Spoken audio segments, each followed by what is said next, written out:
They warned us that season 4 would be emotional, but nothing could have prepared me for what I saw.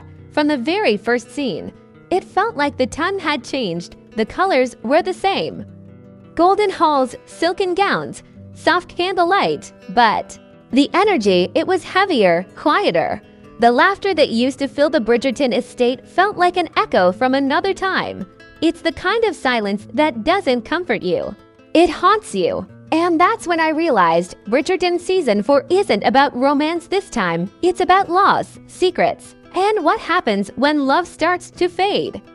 Asterisk, the episode opens not with a grand ball or a charming scandal, but with something far more haunting. The morning after, the air feels thick with tension as the Bridgertons gather, pretending that everything is as it should be. Violet tries to smile, but her eyes tell a different story. There's an ache there, a mother's worry that even she can't name. The camera lingers on her face for just a moment too long, and you can feel it. Something isn't right. Ever the gentleman seems calm on the surface, but the warmth he once shared with Penelope is dimmed. It's not coldness, it's distance, the kind that comes from unspoken words and too many quiet nights. You start to wonder, is this the cost of finally getting what you thought you wanted? Their love story was a dream in season 3, but dreams don't always survive the morning light. And then there's Eloise. She's back, but not really back. Her usual wit, her fire, her rebellion, it's there, but muted. It's like she's walking through scenes she no longer belongs in. The tongue whispers about where she's been, who she's become. But she doesn't seem to care. What hurts most is the way she looks at her family, as if she's already halfway gone. Her eyes linger on Francesca, on Violet, on Colin, but she never meets anyone's gaze for too long. Something inside her is breaking quietly. The episode moves slowly, almost too slowly, but it's intentional. Every glance, every pause, every distant violin note builds the feeling that something big is coming. There's a scene where Violet walks through the garden at dusk, holding a letter. The sky glows purple, soft and tragic. She doesn't read the letter out loud. She doesn't have to. Her hands tremble just enough for us to know that whatever is written inside will change everything. By the end of this section, the Bridgerton home feels less like a haven and more like a ticking clock. Everyone's pretending, smiling for appearances, but you can feel the cracks spreading beneath the surface, the calm before the storm. That's what episode 1 gives us. A perfect illusion on the edge of collapse. And just when you think you've adjusted to the new, quieter tone, there's one line, one whispered sentence, that cuts through the silence like a knife. It's said so softly you almost miss it, but once you hear it, you can't forget it. That's when I knew. Whatever piece the Bridgertons had left, it was gone. The morning light spills through the Bridgerton estate. But it doesn't bring warmth, it exposes what's been hidden. Everyone is moving, talking, laughing just enough to keep up appearances, yet every word feels rehearsed. This is not the joyful tone we once knew. It's quieter, sharper, full of glances that hold more meaning than sentences ever could. And right in the center of it all is Eloise. She returns to the Bridgerton home as if stepping into a memory she no longer fits into. Her dresses are simpler now, her voice lower, her movements slower, like someone who's seen too much and is pretending to forget. There's something haunting about her calmness. She doesn't argue, doesn't mock the gossip, doesn't even roll her eyes when Lady Whistledown's newest pamphlet lands on the table. Instead, she just stares at it for a moment too long, and you can tell she's thinking about more than words on paper. Penelope, once her closest friend and now Lady Whistledown herself, avoids her gaze. Their brief encounter in this episode lasts seconds, but those seconds carry years of heartbreak. Neither speaks, yet the silence between them screams of betrayal, guilt, and love lost in translation. It's one of those moments where the camera doesn't need dialogue, it just lingers, giving you time to feel the ache. Meanwhile, Francesca has changed too. Her calm, delicate nature now feels distant, like she's retreating from everyone. Even her own family. She watches the world, but she doesn't join it. There's a moment when Violet asks her about happiness, and Francesca's answer is soft. Perhaps happiness isn't meant for everyone, Mama. The line sits heavy. It's not sad, it's resigned. As though she's accepted something. We don't yet understand Benedict, on the other hand, hides his chaos behind charm. He attends every gathering, every dance, but you can see the loneliness in his eyes. He's searching for meaning, something deeper. Something real, but he's trapped in a world where love and duty never seem to agree. He flirts with danger, maybe with someone he shouldn't, and that's where his story begins to spark. It's quiet now, but it won't stay that way for long. And then there's a secret, a letter that was never meant to be opened. It's passed through hands, hidden behind folded fabrics, slipped under a door in the dead of night. We don't know who it's for or who sent it, but when Violet finds it, her face turns pale. She clutches it to her chest, trembling, whispering just one line, "Not again." It's enough to send chills down your spine. This episode doesn't rush to reveal its mysteries. It lets them breathe, slowly suffocating you with quiet tension. Every scene feels like the pause before a confession. Every smile looks borrowed. It's that strange kind of beauty Bridgerton does so well, where elegance hides the ache, and the ballroom lights only make the shadows darker by the time the credits roll. You realize something. This season isn't just about who falls in love, it's about who dares to be honest, who will confront their past, and who will keep pretending. The music swells, the camera pans out, and for a moment, it feels like everything is still. But it's not. The past has come knocking again, and this time, it won't leave quietly. Asterisk, it happens quietly, no grand music, no fireworks, no ballroom, just two people, a few words, and the sound of hearts breaking in the background. This isn't the kind of pain you see coming. It creeps in, soft and invisible, until it hits you all at once. This is the moment that left me frozen. The moment that made me whisper, "I'm not okay." The scene begins at twilight, the sky turning from gold to gray. Eloise stands by the lake, the same lake where she once laughed with her brothers as a child, but this time, there's no laughter, just stillness. Her reflection ripples in the water, distorted, like she's staring at a version of herself she doesn't recognize anymore.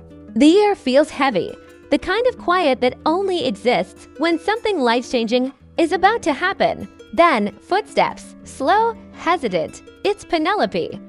Her presence feels like both comfort and danger, the person Eloise once trusted most, and the one who hurt her the deepest. For a moment, neither speaks. The wind carries the tension between them, and you can almost hear their thoughts. The words they've both rehearsed, but can't bring themselves to say. When Eloise finally speaks, her voice is calm to calm. "You wrote about me," she says.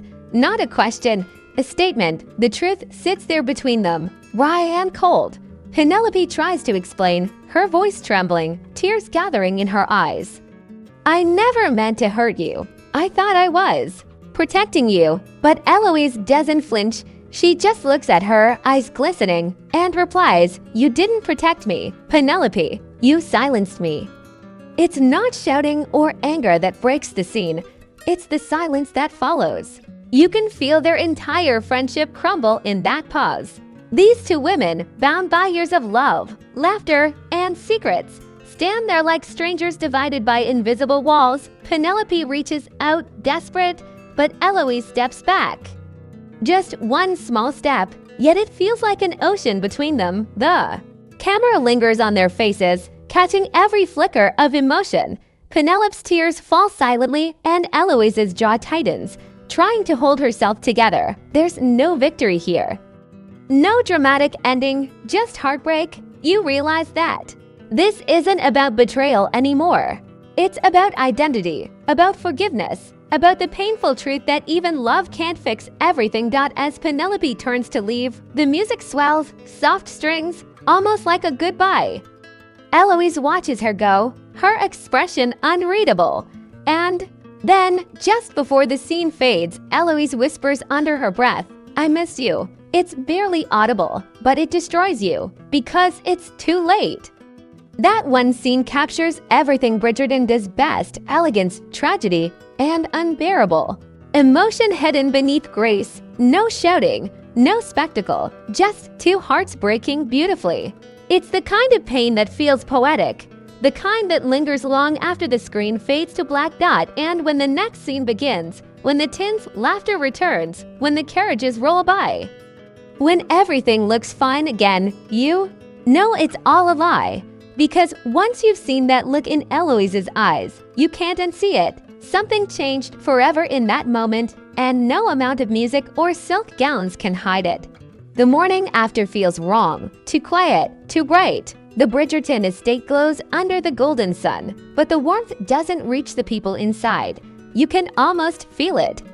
They are heavy with things unsaid. Everything looks beautiful. But beauty means nothing when it's built on heartbreak. That's the world we wake up to after that scene. Eloise walks through the halls like a ghost, her footsteps barely making a sound. Every corner she passes holds a memory, laughter. With her brothers, late-night whispers with Penelope, her mother's comforting touch.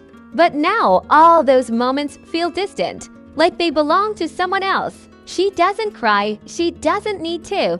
The silence around her says it all. It's the kind of quiet that screams louder than any heartbreak ever could. Colin and Penelope's story also shifts. He tries to smile at her across the table, but there's something broken in his eyes, something she can't fix with charm or wit. Love is still there, yes, but it's wounded. The kind of love that needs space, not words, the kind that hurts simply because it still exists. You can see it in how Penelope avoids her reflection, as if even the mirror might judge her for the secrets she's told. Benedict, ever the observer, watches his family fall apart in slow motion. His eyes flick between them, searching for something to hold onto, maybe meaning, maybe inspiration. But all he finds is truth, raw and unfiltered. It's as if everyone in that house is learning the same painful lesson, that love doesn't protect you from pain, it exposes it. Then there's Violet. She reads the letter again, the one she tried to hide. Her hands tremble, her lips press into a tight line. Whatever is written there is connected to all this, somehow. She folds it carefully, places it in her drawer, and locks it away. But her eyes betray her. This isn't the end of something. It's the beginning. The episode closes with a ball, ironic, almost cruel in its perfection. Silk gowns, glittering chandeliers, music swelling as if nothing's wrong. But you can see it in their faces. Everyone's pretending. Eloise stands near the edge of the ballroom, watching people dance, her expression calm but unreadable. And just before the screen fades, the camera moves close enough for us to see her eyes glisten.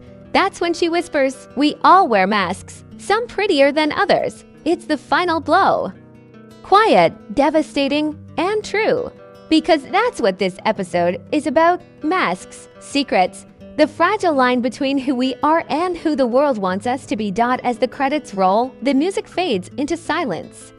And you realize something terrifying. Season 4 isn't just about new love or heartbreak. It's about truth. It's about the cost of honesty in a world built on lies. And if this is only episode 1, then we're standing at the edge of a storm far bigger than any scandal the Ton has ever seen.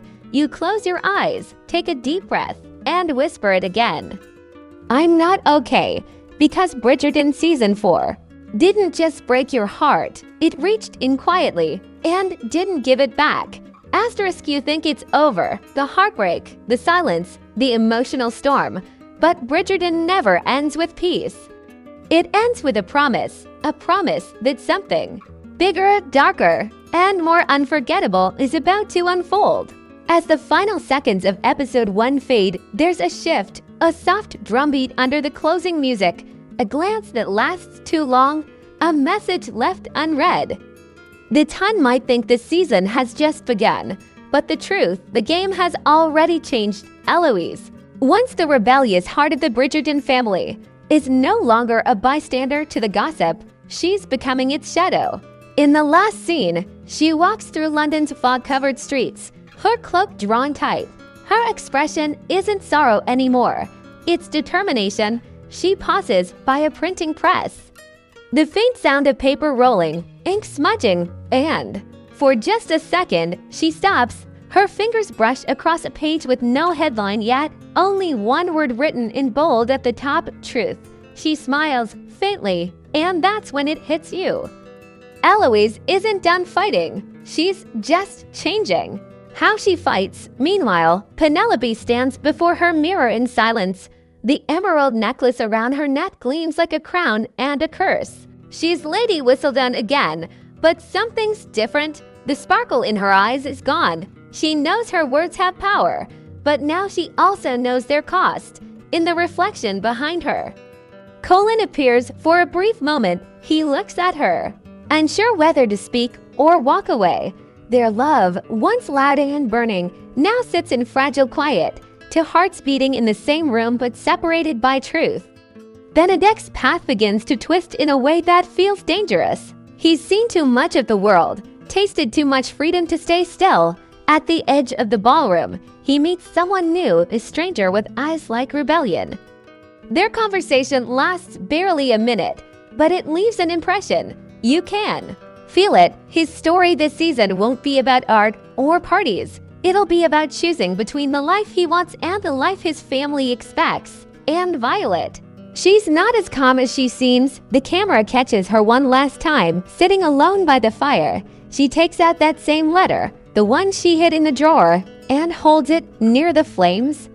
But she doesn't burn it. She just watches. The paper curl at the edges, whispering softly, "Not yet." It's the most haunting moment of all because it means her secret still breathes. The episode ends the way only Bridgerton can, with beauty masking danger. The music rises, the chandeliers shimmer, and the ton continues to dance, unaware that their world is cracking beneath the surface. And as the final shot pans out over London, golden lights flickering under the moon, you realize the truth. This season isn't about love triangles or scandals. It's about legacy, about how far each Bridgerton will go to protect their heart or their secret. You exhale, realizing you've just witnessed the calm before an emotional war. One where honesty will destroy, loyalty will divide, and love, if it survives, will never be the same again. Season 4 doesn't just want to make you cry. It wants to make you choose a side.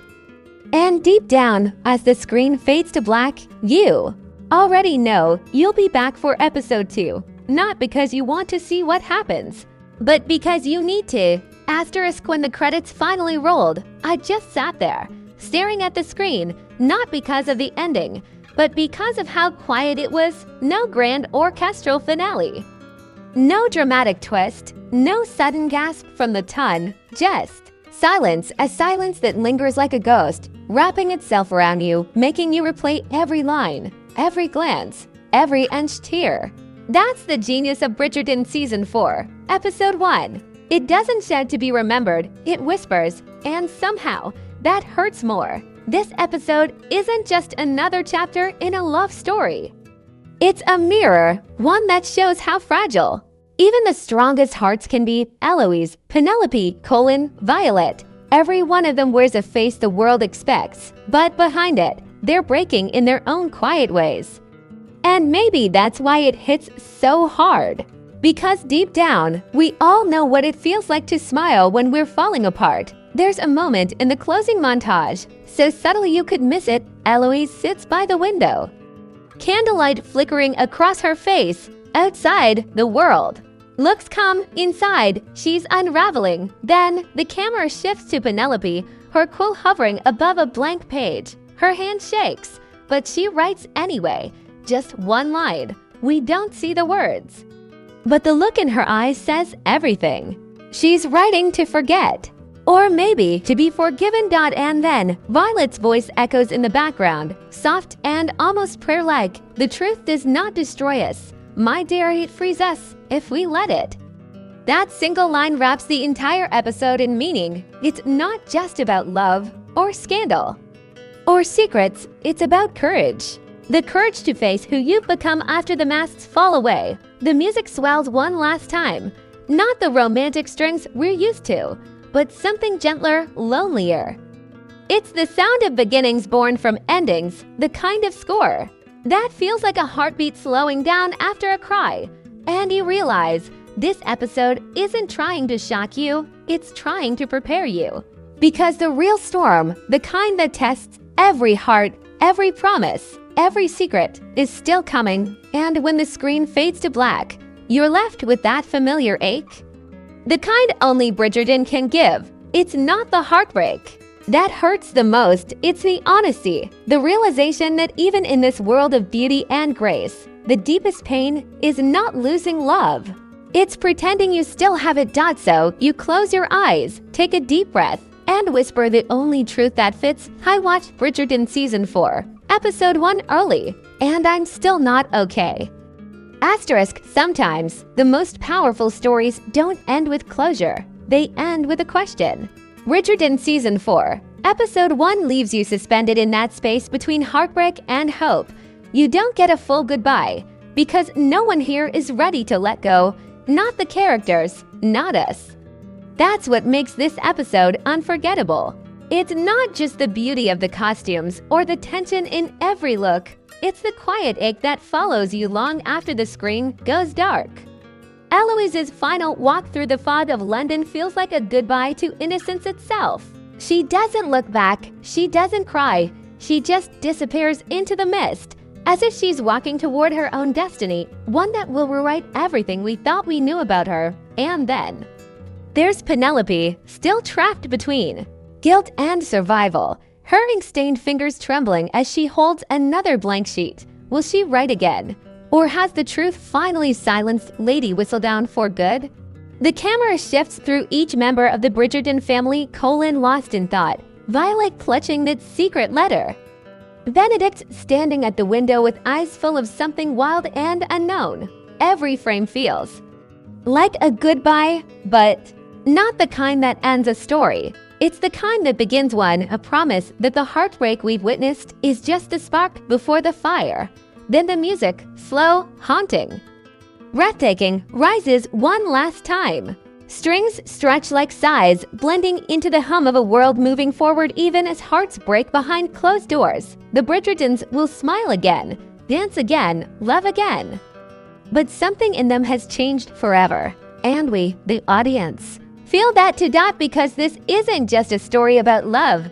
It's about what comes after love, the silence after the confession, the ick after the forgiveness.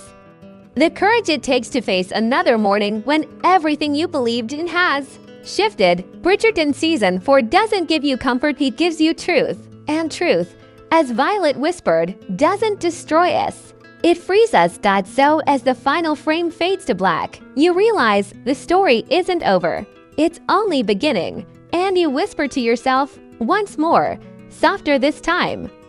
I watched it early, and I'm still not okay.